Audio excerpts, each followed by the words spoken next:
श्रीगुरुभ्यो नमः। गणपति गुरुमेकं सच्चिदानन्दरूपं विबुधनिवहसेव्यं योगमार्गाधिरूढं शरणमुपगतानामार्तिसङ्घाद्रिवज्रं मम हृदयनिवासं भक्तिनम्रो नमामि।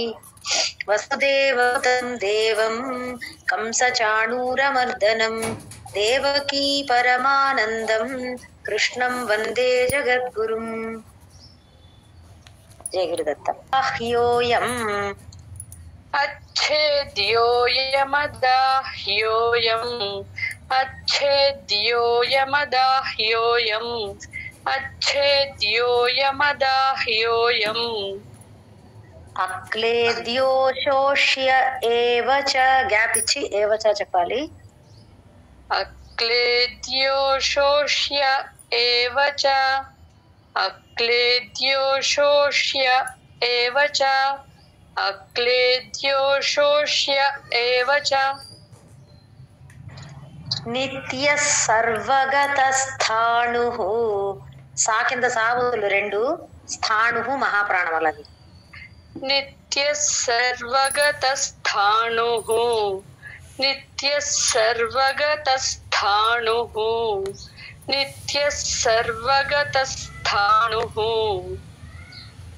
అచలోయం సనాతనః అచలోయం సనాతనః అచలోయం సనాతనః అచలోయం సనాతనః అచ్ఛేద్యోయమదాహ్యోయం అక్లేద్యో శోష్య ఏవ చ अच्छेद्योऽयमदाह्योऽयम् अक्लेद्यो शोष्य एव च अच्छेद्योऽयमदाह्योऽयम् अक्लेद्यो शोष्य एव च अच्छेद्योऽयमदाह्योऽयम् अक्लेद्यो शोष्य एव च నిత్య సర్వగత స్థాణు అచలోయం సనాతనః స్థాణు అక్కడ అణ రావాలి.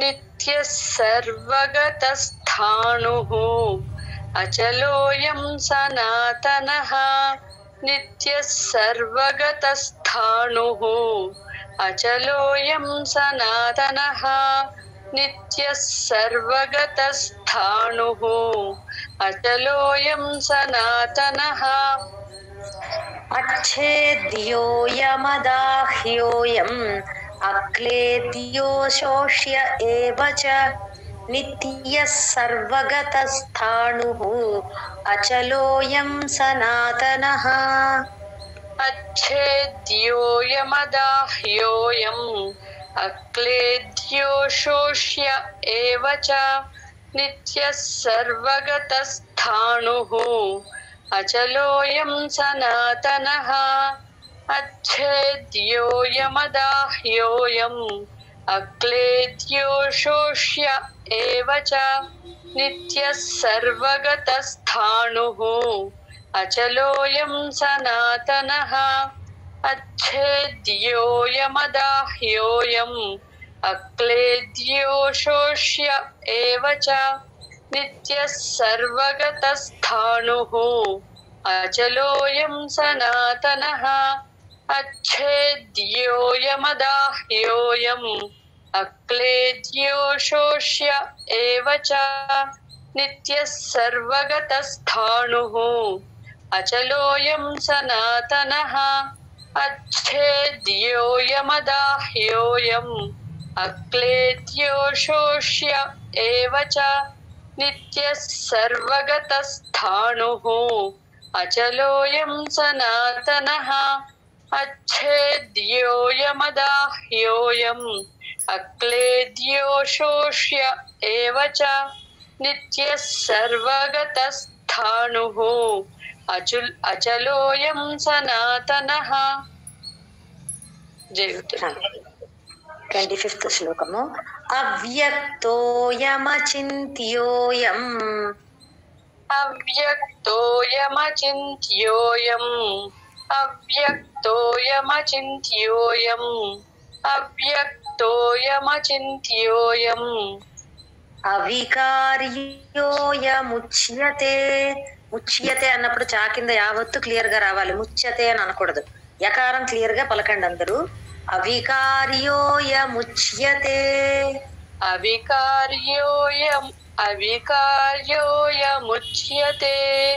అవికార్యోయముచ్యతే. అవికార్యోయముచ్యతే. తస్మాదేవం విదిత్వైనం. తస్మాదేవం విదిత్వైనం. తస్మాదేవం విదిత్వైనం. తస్మాదేవం విదిత్వైనం. నానుశోచితుమర్హసి. నానుశోచితుమర్హసి. నానుశోచితుమర్హసి. నానుశోచితుమర్హసి. అవ్యక్తోయమచింత్యోయం అవికార్యోయముచ్యతే. అవ్యక్తోయమచింత్యోయం అవికార్యోయముచ్యతే. అవ్యక్తోయమచింత్యోయం అవికార్యోయముచ్యతే. అవ్యక్తోయమచింత్యోయం అవికార్యోయముచ్యతే. తస్మాదేవం విదిత్వైనం నానుశోచితుమర్హసి. తస్మాదేవం విదిత్వైనం నానుశోచితుమర్హసి.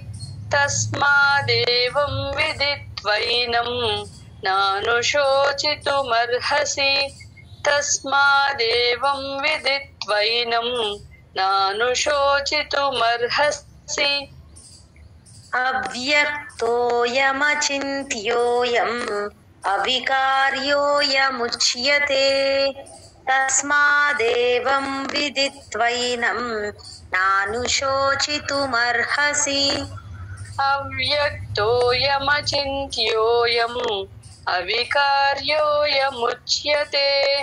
తస్మాదేవం విదిత్వైనం నానుశోచితుమర్హసి. అవ్యక్తోయమచింత్యోయం అవికార్యోయముచ్యతే. తస్మాదేవం విదిత్వైనం నానుశోచితుమర్హసి. అవ్యక్తోయమచింత్యోయం అవికార్యోయముచ్యతే. తస్మాదేవం విదిత్వైనం నానుశోచితుమర్హసి. అవ్యక్తోయమచింత్యోయం అవికార్యోయముచ్యతే. తస్మాదేవం విదిత్వైనం నానుశోచితుమర్హసి. అవ్యక్తోయమచింత్యోయం అవికార్యోయముచ్యతే. తస్మాదేవం విదిత్వైనం నానుశోచితుమర్హసి. అవ్యక్తోయమచింత్యోయం అవికార్యోయముచ్యతే. తస్మాదేవం విదిత్వైనం నానుశోచితుమర్హసి. అవ్యక్తోయమచింత్యోయం అవికార్యోయముచ్యతే. తస్మాదేవం విదిత్వైనం నానుశోచితుమర్హసి. జయ గురు. అథ చైనం నిత్యజాతం. అథ థా పలకాలి, తాథాలో రెండవ థా మహాప్రాణంది. అథ చైనం నిత్యజాతం. అథ చైనం నిత్యజాతం. అథ చైనం నిత్యజాతం. నిత్యం వా మన్యసే మృతం. నిత్యం వా మన్యసే మృతం. నిత్యం వా మన్యసే మృతం. నిత్యం వా మన్యసే మృతం. తథాపి త్వం మహాబాహో. తథాపి అక్కడ కూడా థా పలకాలి, ధా కాదు. తథాపి త్వం మహాబాహో. తథాపి త్వం మహాబాహో. తథాపి త్వం మహాబాహో. నైవం శోచితుమర్హసి నైవం శోచితుమర్హసి నైవం శోచితుమర్హసి నైవం శోచితుమర్హసి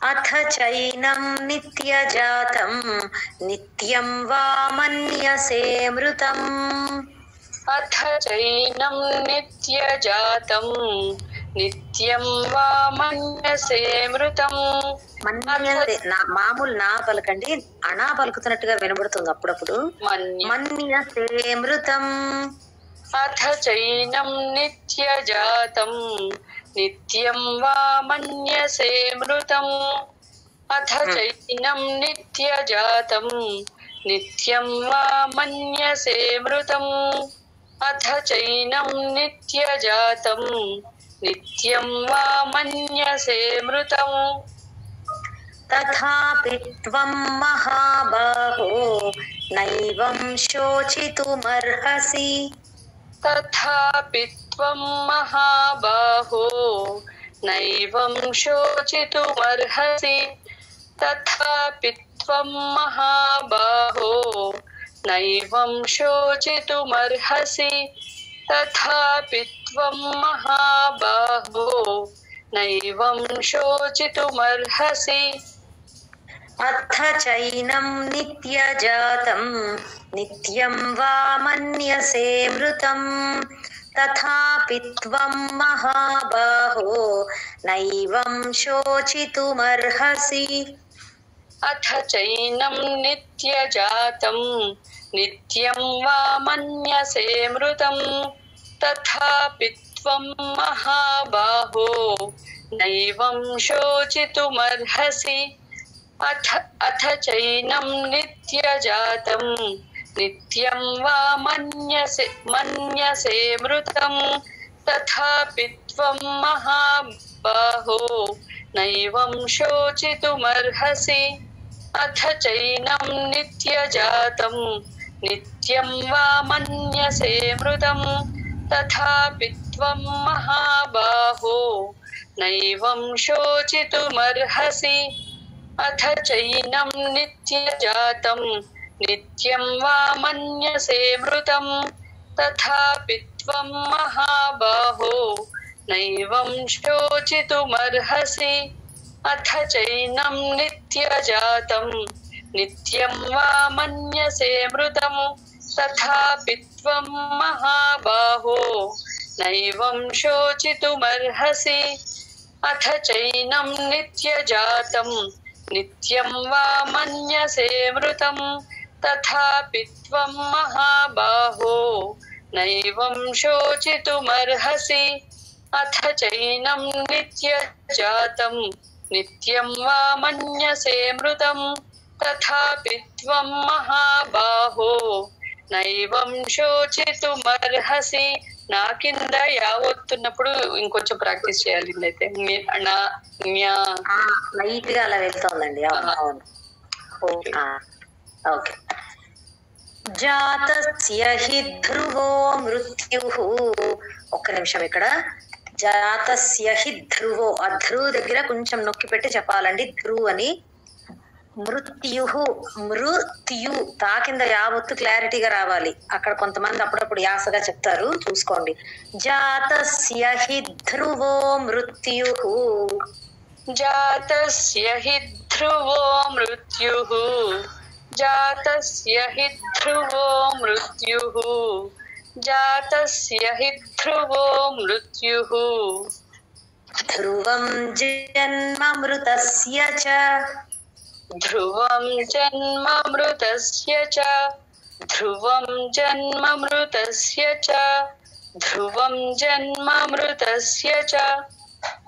తస్మాదపరిహార్యేర్థే, ఇక్కడ థే రా కింద థావత్తు. తస్మాదపరిహార్యేర్థే, తస్మాదపరిహార్యేర్థే. తస్మాదపరిహార్యేర్థే. తస్మాదపరిహార్యేర్థే. నత్వం శోచితుమర్హసి. न त्वं शोचितुमर्हसि न त्वं शोचितुमर्हसि न त्वं शोचितुमर्हसि जातस्य हि ध्रुवो मृत्युः ध्रुवं जन्म मृतस्य च जातस्य हि ध्रुवो मृत्युः ध्रुवं जन्म मृतस्य च जातस्य हि ध्रुवो मृत्युः ध्रुवं जन्म मृतस्य च जातस्य हि ध्रुवो मृत्युः ध्रुवं जन्म मृतस्य च तस्मादपरिहार्येऽर्थे न त्वं शोचितुमर्हसि तस्मादपरिहार्येऽर्थे न त्वं शोचितुमर्हसि तस्मादपरिहार्येऽर्थे न त्वं शोचितुमर्हसि तस्मादपरिहार्येऽर्थे न त्वं शोचितुमर्हसि जातस्य हि ध्रुवो मृत्युः ध्रुवं जन्म मृतस्य च तस्मादपरिहार्येऽर्थे न त्वं शोचितुमर्हसि जातस्य हि ध्रुवो मृत्युः ध्रुवं जन्म मृतस्य च तस्मादपरिहार्येऽर्थे न त्वं शोचितुमर्हसि जातस्य हि ध्रुवो मृत्युः ध्रुवं जन्म मृतस्य च तस्मादपरिहार्येऽर्थे न त्वं शोचितुमर्हसि जातस्य हि ध्रुवो मृत्युः ध्रुवं जन्म मृतस्य च तस्मादपरिहार्येऽर्थे न त्वं शोचितुमर्हसि जातस्य हि ध्रुवो मृत्युः ध्रुवं जन्म मृतस्य च तस्मादपरिहार्येऽर्थे न त्वं शोचितुमर्हसि जातस्य हि ध्रुवो मृत्युः ध्रुवं जन्म मृतस्य च तस्मादपरिहार्येऽर्थे न त्वं शोचितुमर्हसि जातस्य हि ध्रुवो मृत्युः ध्रुवं जन्म मृतस्य च तस्मादपरिहार्येऽर्थे न त्वं शोचितुमर्हसि जातस्य हि ध्रुवो मृत्युः ध्रुवं जन्म मृतस्य च तस्मादपरिहार्येऽर्थे न त्वं शोचितुमर्हसि ఈ 3 శ్లోకాల్లో శోచితుమర్హసి అని లాస్ట్ లో వచ్చిందండి. అక్కడ మీరు అండర్లైన్ చేసుకుని మీరు నేర్చుకునేటప్పుడు గుర్తుపెట్టుకోవాలి. ఈ ఆర్డర్ అవ్యక్తోయం తర్వాత అథ చైనం జాతస్యహి ఒకటి తర్వాత ఒకటి అన్నిటికీ శోచితుమర్హసి వస్తుంది. తర్వాత కూడా వస్తుంది, ఇంకా 30వ శ్లోకంలో కనబడుతుంది చూడండి, నత్వం శోచితుమర్హసి అని. మెమరైజ్ చేసినప్పుడు జాగ్రత్తగా గుర్తుపెట్టుకుని చేసుకో అందరూ. అవ్యక్తాదీని భూతాని अव्यक्तादीनि भूतानि अव्यक्तादीनि भूतानि अव्यक्तादीनि भूतानि వ్యక్తమధ్యాని భారత ధా మహాప్రాణం అక్కడ व्यक्तमध्यानि भारत व्यक्तमध्यानि भारत व्यक्तमध्यानि भारत అవ్యక్త నిధనాన్యేవ अव्यक्तनिधनान्येव अव्यक्तनिधनान्येव अव्यक्तनिधनान्येव తత్ర కా పరిదేవనా तत्र का परिदेवना तत्र का परिदेवना तत्र का परिदेवना అవ్యక్తాదీని భూతాని వ్యక్తమధ్యాని భారత अव्यक्तादीनि भूतानि व्यक्तमध्यानि भारत अव्यक्तादीनि अव्यक्तादीनि भूतानि व्यक्तमध्यानि भारत अव्यक्तादीनि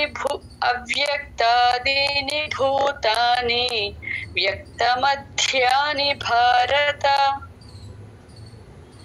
अव्यक्तनिधनान्येव तत्र का परिदेवना अव्यक्तनिधनान्येव तत्र का परिदेवना अव्यक्तनिधनान्येव तत्र का परिदेवना अव्यक्तनिधनान्येव तत्र का परिदेवना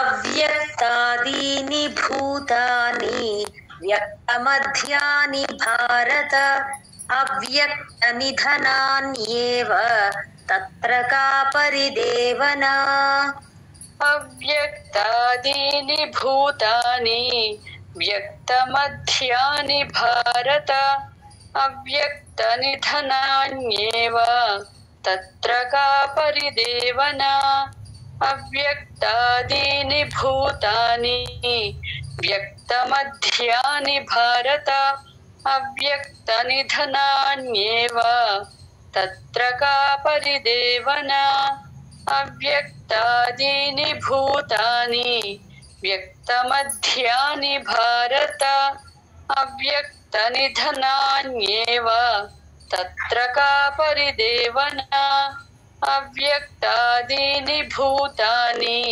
व्यक्तमध्यानि भारत अव्यक्तनिधनान्येव तत्र का परिदेवना अव्यक्तादीनि भूतानि व्यक्तमध्यानि भारत अव्यक्तनिधनान्येव तत्र का परिदेवना अव्यक्तादीनि भूतानि व्यक्तमध्यानि भारत अव्यक्तनिधनान्येव तत्र का परिदेवना 29వ శ్లోకం మళ్ళీ కొంచెం ట్యూన్ మారుతుంది. ఆశ్చర్యవత్ పశ్యతి కశ్చిదేనం. ఇక్కడ ఆశ్చర్యవత్ పశ్యతి, ఆశ్చర్యవత్ పశ్యతి కశ్చిదేనం.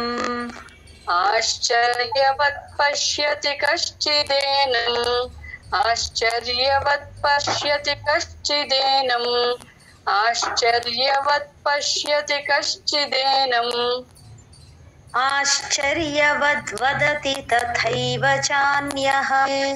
ఆశ్చర్యవద్ వదతి, చూసుకోండి అందరూ అక్కడ. ఆశ్చర్యవద్ వదతి తథైవ చాన్యః. నేను ఎట్లా బ్రేక్ ఇస్తున్నానో అట్లా చేస్తే మీకు సులభం. ఆశ్చర్యవద్ వదతి తథైవ చాన్యః. आश्चर्यवत् वदति तथैव चान्यः आश्चर्यवत् वदति तथैव కొంచెం మెల్లిగా చెప్పండి. ఆశ్చర్యవద్ వదతి తథైవ చాన్యః. आश्चर्यवत् वदति तथैव चान्यः आश्चर्यवत् वदति तथैव चान्यः आश्चर्यवत् वदति तथैव चान्यः. ఆశ్చర్యవచ్చైనమన్యః శృణోతి. ఇక్కడ కూడా వచ్చైన దగ్గర చా కింద చా వస్తుంది కానీ మహాప్రాణం లేదు. వచ్చైన అనకూడదు. ఆశ్చర్యవచ్చైనమన్యః శృణోతి. శృణోతి దగ్గర షా కింద షా వత్తు వక్రసుడి ఉంది, చూసుకోండి. అనా పలకాలు అక్కడ. ఒకసారి చెప్పండి. ఆశ్చర్యవచ్చైనమన్యః శృణోతి ఆశ్చర్యవచ్చైనమన్యః శృణోతి ఆశ్చర్యవచ్చైనమన్యః శృణోతి. శ్రుత్వాప్యేనం వేద న చైవ కశ్చిత్. श्रुत्वाप्येनं वेद न चैव कश्चित् श्रुत्वाप्येनं वेद न चैव कश्चित् श्रुत्वाप्येनं वेद न चैव कश्चित्. ఆశ్చర్యవత్ పశ్యతి కశ్చిదేనం ఆశ్చర్యవద్ వదతి తథైవ చాన్యః ఆశ్చర్యవత్ పశ్యతి కశ్చిదేనం ఆశ్చర్యవద్ వదతి తథైవ చాన్యః ఆశ్చర్యవత్ పశ్యతి కశ్చిదేనం ఆశ్చర్యవద్ వదతి తథైవ చాన్యః ఆశ్చర్యవత్ పశ్యతి కశ్చిదేనం ఆశ్చర్యవద్ వదతి తథైవ చాన్యః ఆశ్చర్యవచ్చైనమన్యః శృణోతి శ్రుత్వాప్యేనం వేద న చైవ కశ్చిత్. షా కింద చా ఒత్తు క్లియర్ గా వస్తే ఈ శ్లోకం బాగా వినబడుతుంది, లేకపోతే సరిగా వినబడదు. అందరూ ప్రాక్టీస్ చేసుకోండి. ఆశ్చర్యవచ్చైనమన్యః శృణోతి శ్రుత్వాప్యేనం వేద న చైవ కశ్చిత్. ఆశ్చర్యవచ్చైనమన్యః శృణోతి శ్రుత్వాప్యేనం వేద న చైవ కశ్చిత్. ఆశ్చర్యవచ్చైనమన్యః శృణోతి శ్రుత్వాప్యేనం వేద న చైవ కశ్చిత్. ఆశ్చర్యవత్ పశ్యతి కశ్చిదేనం ఆశ్చర్యవద్ వదతి తథైవ చాన్యః ఆశ్చర్యవచ్చైనమన్యః శృణోతి శ్రుత్వాప్యేనం వేద న చైవ కశ్చిత్. ఆశ్చర్యవత్ పశ్యతి కశ్చిదేనం ఆశ్చర్యవద్ వదతి తథైవ చాన్యః ఆశ్చర్యవచ్చైనమన్యః శృణోతి శ్రుత్వాప్యేనం వేద న చైవ కశ్చిత్. ఆశ్చర్యవత్ పశ్యతి కశ్చిదేనం ఆశ్చర్యవద్ వదతి తథైవ చాన్యః ఆశ్చర్యవచ్చైనమన్యః శృణోతి శ్రుత్వాప్యేనం వేద న చైవ కశ్చిత్. ఆశ్చర్యవత్ పశ్యతి కశ్చిదేనం ఆశ్చర్యవద్ వదతి తథైవ చాన్యః ఆశ్చర్యవచ్చైనమన్యః శృణోతి శ్రుత్వాప్యేనం వేద న చైవ కశ్చిత్. ఆశ్చర్యవత్ పశ్యతి కశ్చిదేనం ఆశ్చర్యవద్ వదతి తథైవ చాన్యః ఆశ్చర్యవచ్చైనమన్యః శృణోతి శ్రుత్వాప్యేనం వేద న చైవ కశ్చిత్.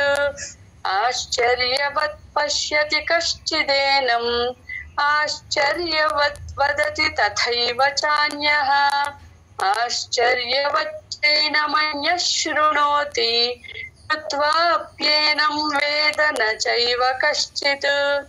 ఆశ్చర్యవత్ పశ్యతి కశ్చిదేనం ఆశ్చర్యవద్ వదతి తథైవ చాన్యః ఆశ్చర్యవచ్చైనమన్యః శృణోతి శ్రుత్వాప్యేనం వేద న చైవ కశ్చిత్. ఆశ్చర్యవత్ పశ్యతి కశ్చిదేనం ఆశ్చర్యవద్ వదతి తథైవ చాన్యః ఆశ్చర్యవచ్చైనమన్యః శృణోత్వాప్యేనం వేద న చైవ కశ్చిత్. జై గురుదత్త. దేహి నిత్యమవధ్యోయం దేహి నిత్యమవధ్యోయం దేహి నిత్యమవధ్యోయం దేహి నిత్యమవధ్యోయం. దేహే సర్వస్య భారత దేహే సర్వస్య భారత దేహే సర్వస్య భారత దేహే సర్వస్య భారత. తస్మాత్ సర్వాణి భూతాని సర్వాణి అనా పలకాలి. తస్మాత్ సర్వాణి భూతాని తస్మాత్ సర్వాణి భూతాని తస్మాత్ సర్వాణి భూతాని. నత్వం శోచితుమర్హసి त्वं शोचितुमर्हसि न त्वं शोचितुमर्हसि न त्वं शोचितुमर्हसि देहि नित्यमवध्योऽयं देहे सर्वस्य भारत देहि नित्यमवध्योऽयं देहे सर्वस्य भारत देहि नित्यमवध्योऽयं देहे सर्वस्य भारत देहि नित्यमवध्योऽयं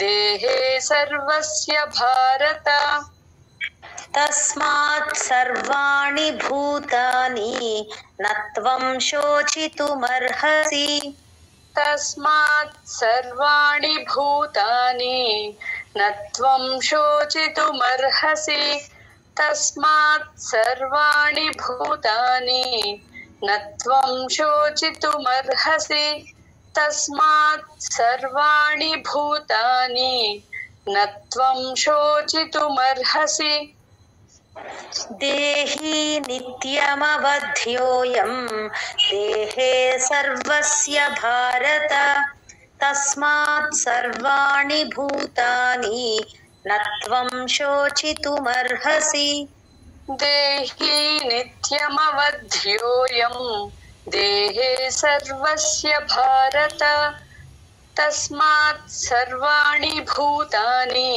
न त्वं शोचितुमर्हसि देहि नित्यमवध्योऽयं देहे सर्वस्य भारत तस्मात् सर्वाणि भूतानि न त्वं शोचितुमर्हसि देहि नित्यमवध्योऽयं देहे सर्वस्य भारत तस्मात् सर्वाणि भूतानि न त्वं शोचितुमर्हसि देहि नित्यमवध्योऽयं देहे सर्वस्य भारत तस्मात् सर्वाणि भूतानि न त्वं शोचितुमर्हसि देहि नित्यमवध्योऽयं देहे सर्वस्य भारत देहे सर्वस्य भारत तस्मात् सर्वाणि भूतानि न त्वं शोचितुमर्हसि देहि नित्यमवध्योऽयं देहे सर्वस्य भारत तस्मात् सर्वाणि भूतानि न त्वं शोचितुमर्हसि देहि नित्यमवध्योऽयं देहे सर्वस्य भारत तस्मात् सर्वाणि भूतानि न त्वं शोचितुमर्हसि जय गुरु स्वधर्ममपि चावेक्ष्य स्वधर्ममपि चावेक्ष्य स्वधर्ममपि चावेक्ष्य ఇంకొకసారి స్వధర్మమపి చావేక్ష్య అందరూ అక్కడ చూసుకోండి స్వధర్మమపి వేక్ష్య దగ్గర చివరిలో క్షా కింద యావత్తు నవికంపితుమర్హసి నవికంపితుమర్హసి నవికంపితుమర్హసి నవికంపితుమర్హసి ధర్మ్యాద్ధియుద్ధాశ్రేయోన్యత్ మహాప్రాణాలు ఎక్కువ ధర్మ్యాద్ది రా కింద మా వత్తు యావత్తు ఉన్నాయి పక్కనే దా కింద ధావత్తు ధర్మ్యాద్ధి యుద్ధాశ్రేయోన్యత్ ధర్మ్యాద్ధియుద్ధాశ్రేయోన్యత్ ధర్మ్యాద్ధియుద్ధాశ్రేయోన్యత్ ధర్మ్యాద్ధియుద్ధాశ్రేయోన్యత్ క్షత్రియస్య న విద్యతే క్షత్రియస్య న విద్యతే క్షత్రియస్య న విద్యతే క్షత్రియస్య న విద్యతే స్వధర్మమపి చావేక్ష్య న వికంపితుమర్హసి స్వధర్మమపి చావేక్ష్య న వికంపితుమర్హసి స్వధర్మమపి చావేక్ష్య న వికంపితుమర్హసి స్వధర్మమపి చావేక్ష్య న వికంపితుమర్హసి ధర్మ్యాద్ధియుద్ధాత్ శ్రేయోన్యత్ క్షత్రియస్య న విద్యతే ధర్మ్యాద్ధియుద్ధాత్ శ్రేయోన్యత్ క్షత్రియస్య న విద్యతే ధర్మ్యాద్ధియుద్ధాత్ శ్రేయోన్యత్ క్షత్రియస్య న విద్యతే ధర్మ్యాద్ధియుద్ధాత్ శ్రేయోన్యత్ క్షత్రియస్య న విద్యతే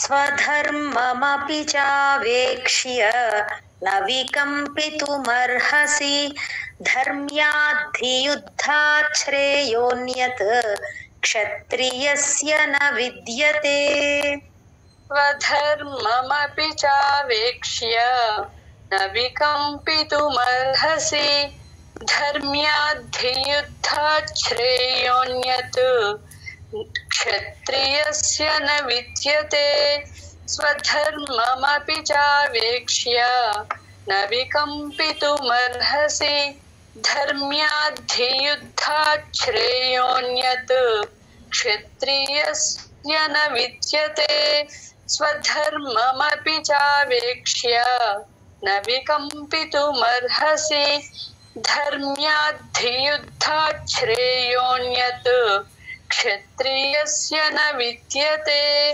స్వధర్మమపి చావేక్ష్య న వికంపితుమర్హసి ధర్మ్యాద్ధియుద్ధాత్ శ్రేయోన్యత్ క్షత్రియస్య న విద్యతే స్వధర్మమపి చావేక్ష్య న వికంపితుమర్హసి ధర్మ్యాద్ధియుద్ధాత్ శ్రేయోన్యత్ క్షత్రియస్య న విద్యతే స్వధర్మమపి చావేక్ష్య న వికంపితుమర్హసి ధర్మ్యాద్ధియుద్ధాత్ శ్రేయోన్యత్ క్షత్రియస్య న విద్యతే స్వధర్మమపి చావేక్ష్య న వికంపితుమర్హసి ధర్మ్యాద్ధియుద్ధాత్ శ్రేయోన్యత్ క్షత్రియస్య న విద్యతే. జై గురుదత్త. యదృచ్ఛయా చోపపన్నం, యదృచ్ఛయ దా కింద ఆ వక్రసుడు ఉన్నప్పుడు తేల్చినట్టు రావాలి. యదృచ్ఛయ చాకి మహాప్రాణం చూసుకోండి అందరూ. నేను ఇంకా మహాప్రాణాలు ఎక్కడున్నాయో చెప్పను, కష్టమైన చోట్లే చెప్తున్నాను. ఎందుకంటే ఇంకా మీకు తెలుస్తోంది కదా, కరెక్షన్ క్లాసులు కూడా అవుతున్నాయి కాబట్టి ప్రతిదీ చెప్తే చెప్పడం కన్నా చదువుకోవడం బాగుంటుందని ఇంక నేను ఎక్కువ చెప్పట్లేదండి. అలా అని మీరు చూసుకోకుండా ఉండద్దు, అక్కడ చెప్పలేదు కదా అదంతా మామూలుగా చదివేయకండి. యదృచ్ఛయా చోపపన్నం, యదృచ్ఛయా చోపపన్నం, యదృచ్ఛయా చోపపన్నం, యదృచ్ఛయా చోపపన్నం. స్వర్గద్వారమపావృతం, స్వర్గద్వార ఎక్కడ ఒత్తు అక్షరాలు వచ్చినా సంస్కృతంలో కొంచెం స్ట్రెస్ ఇస్తూ చెప్పాలి, తేల్చినట్టు. స్వర్గద్వార అట్లా అనకూడదు. స్వర్గద్వారమపావృతం వింటూ ఉంటే మీకు డిఫరెన్స్ తెలుస్తోంది కదండి. ఆ ఒత్తు అక్షరాలు సంయుక్త అక్షరాలు అంటారు, అవి ఎక్కడొచ్చినా కొంచెం స్ట్రెస్ ఇస్తూ చెప్పాలి. చెప్పండి. స్వర్గద్వారమపావృతం, స్వర్గద్వారమపావృతం, స్వర్గద్వారమపావృతం. సుఖినః క్షత్రియాః పార్థ, క్షాముంద్ర విసర్గ వస్తే మొత్తం విసర్గ వినపడాలి. సుఖినః మొత్తం పలకండి. అలాగే క్షత్రియాఫ్ అక్కడ ఎఫ్ పా ఉంది కదా విసర్గ తర్వాత, అక్కడ ఎఫ్ సౌండ్.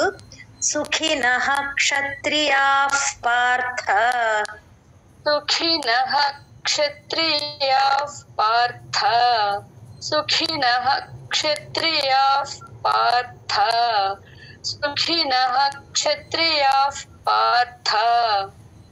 లభంతే యుద్ధమీదృశం, లభంతే యుద్ధమీదృశం లభంతే యుద్ధమీదృశం లభంతే యుద్ధమీదృశం యదృచ్ఛయా చోపపన్నం స్వర్గద్వారమపావృతం యదృచ్ఛయా చోపపన్నం స్వర్గద్వారమపావృతం యదృచ్ఛయా చోపపన్నం స్వర్గద్వారమపావృతం యదృచ్ఛయా చోపపన్నం స్వర్గద్వారమపావృతం సుఖినః క్షత్రియాః పార్థ లభంతే యుద్ధమీదృశం సుఖినః క్షత్రియాః పార్థ లభంతే యుద్ధమీదృశం సుఖినః క్షత్రియాః పార్థ లభంతే యుద్ధమీదృశం సుఖినః క్షత్రియాః పార్థ లభంతే యుద్ధమీదృశం దృశ్యం నెలికి చాలా రావాలండి ముందుగా చెప్తాం యదృచ్ఛయా చోపపన్నం స్వర్గద్వారమపావృతం సుఖినః క్షత్రియాః పార్థ లభంతే యుద్ధమీదృశం యదృచ్ఛయా చోపపన్నం స్వర్గద్వారమపావృతం సుఖినః క్షత్రియాః పార్థ లభంతే యుద్ధమీదృశం యదృచ్ఛయా చోపపన్నం స్వర్గద్వారమపావృతం సుఖినః క్షత్రియాః పార్థ లభంతే యుద్ధమీదృశం యదృచ్ఛయా కొంచెం తగ్గించండి యుద్ధమీదృశం ఓకే యదృచ్ఛయా చోపపన్నం స్వర్గద్వారమపావృతం సుఖినః క్షత్రియాః పార్థ లభంతే యుద్ధమీదృశం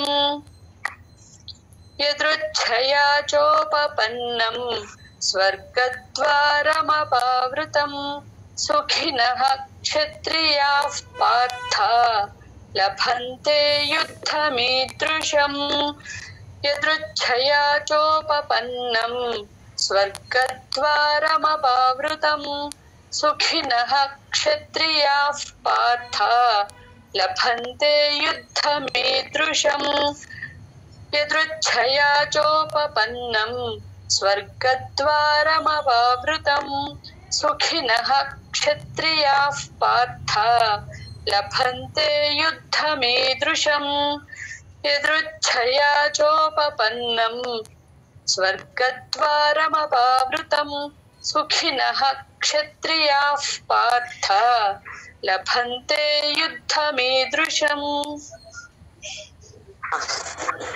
అథ చేత్వమిమం ధర్మ్యం ధర్మ్యం రా కింద మావత్తు యావత్తు ధర్మ్యం అనాలి ఓకే అథ చేత్వమిమం ధర్మ్యం అథ చేత్వమిమం ధర్మ్యం అథ చేత్వమిమం ధర్మ్యం సంగ్రామం న కరిష్యసి సంగ్రామం న కరిష్యసి సంగ్రామం న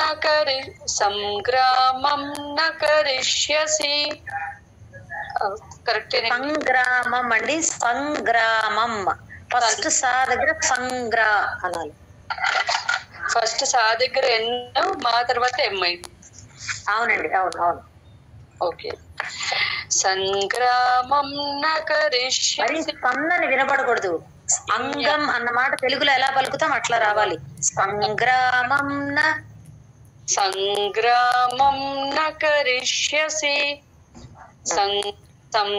సంగ్రామం న కరిష్యసి సంగ్రామం న కరిష్యసి తతస్వధర్మం కీర్తించ ఇక్కడ కీర్తి తర్వాత సున్నా ఎన్న కింద దిద్దుకోండి కీర్తించ అనాలి ततः स्वधर्मं कीर्तिं च ततः स्वधर्मं कीर्तिं च ततः स्वधर्मं कीर्तिं च ततः स्वधर्मं कीर्तिं च हित्वा పాపమవాప్స్యసి మవాప్స్యసి పా కింద సావొత్తు యావత్తు అండి మవాప్స్యసి అంటే బాగా క్లారిటీగా తెలుస్తుంది మీకు हित्वा पापमवाप्स्यसि हित्वा पापमवाप्स्यसि हित्वा पापमवाप्स्यसि अथ चेत्त्वमिमं धर्म्यं संग्रामं न करिष्यसि अथ चेत्त्वमिमं धर्म्यं संग्रामं न करिष्यसि अथ चेत्त्वमिमं धर्म्यं संग्रामं न करिष्यसि अथ चेत्त्वमिमं धर्म्यं संग्रामं न करिष्यसि स्वधर्मं कीर्तिं च हित्वा पापमवाप्स्यसि ततः स्वधर्मं कीर्तिं च हित्वा पापमवाप्स्यसि ततः स्वधर्म्यं कीर्तिं च ధర్మం రెండవ లైన్ లో స్వధర్మం అక్కడ స్వధర్మ్యం అన్నారు ఓకే ततः स्वधर्मं कीर्तिं च हित्वा पापमवाप्स्यसि ततः स्वधर्मं कीर्तिं च हित्वा पापमवाप्स्यसि ततः स्वधर्मं कीर्तिं च हित्वा पापमवाप्स्यसि अथ चेत्त्वमिमं धर्म्यं संग्रामं न करिष्यसि ततः स्वधर्मं कीर्तिं च हित्वा पापमवाप्स्यसि अथ चेत्त्वमिमं धर्म्यं संग्रामं न करिष्यसि ततः स्वधर्मं कीर्तिं च हित्वा पापमवाप्स्यसि अथ चेत्त्वमिमं धर्म्यं संग्रामं न करिष्यसि ततः स्वधर्मं कीर्तिं च हित्वा पापमवाप्स्यसि अथ चेत्त्वमिमं धर्म्यं संग्रामं न करिष्यसि ततः स्वधर्मं कीर्तिं च हित्वा पापमवाप्स्यसि अथ